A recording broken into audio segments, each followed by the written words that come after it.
Hello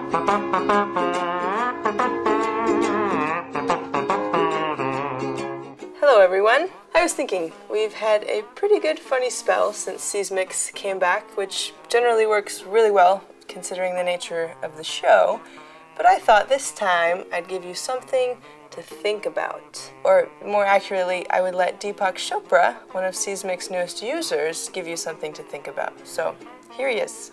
So today I have another verse from you from Luke, and it's from Luke 17. The verse is 20, and it says, "When he was demanded of the Pharisees when the kingdom of heaven should come, he answered them and said, the kingdom of God cometh not with observation, neither shall they say, Lo here, or Lo there, for behold, the kingdom of God is within you." What's he talking about? Is the kingdom of God a location in space and time, somewhere far above in the clouds?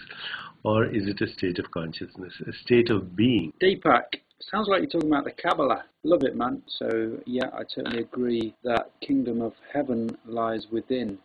And it's for us here, as human beings, to be able to quieten the mind, to return to the self and the soul, and to live life as we should, as it is given to us to live. Thanks for coming on and sharing. In the spirit of personal disclosure, I do believe that there is something greater, that there is another place to which we go, whether it's a level of consciousness, whether it's a physical place, I'm not entirely sure. But I do believe that there is an innate sense within each of us that can reflect that place before we actually get there. The materialist view of religion really bugs me, where people think of God as a person, an old man with a beard, whatever, and heaven as a place where there's virgins or fountains and angels with wings.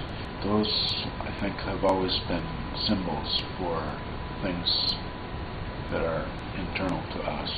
Deepak, you're bringing up some really good questions, and I appreciate your point of view.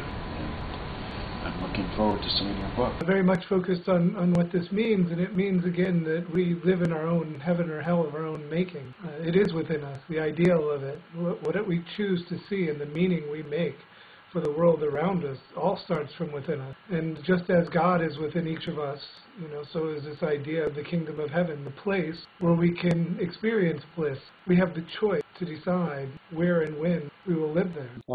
Some are born to sweet delight, some are born to endless night. Good old William Blake, isn't it?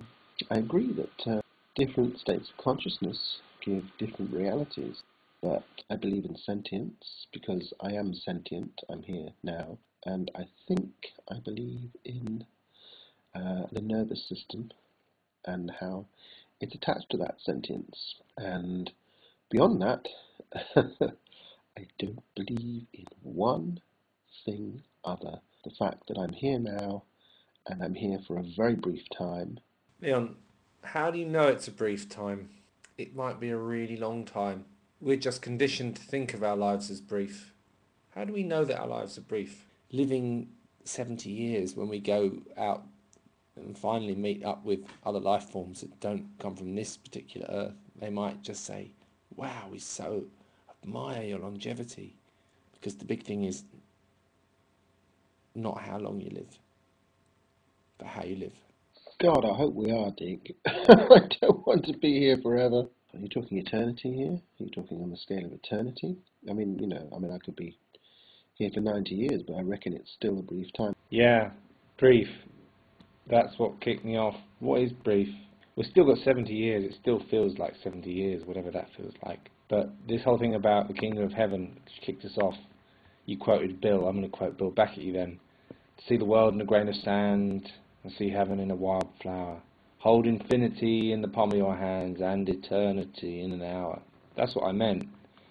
That's what I meant. After we have the Third Jesus Book Club, we should have the William Blake Book Club because, man, he is one of the all-time greats. But guess what came in the mail today for me?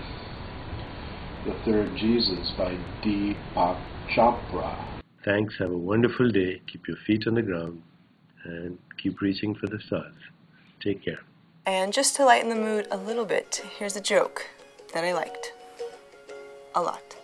There were two ducks flying over Belfast, and one went quack, And the other one went, I'm coming as quick as I can.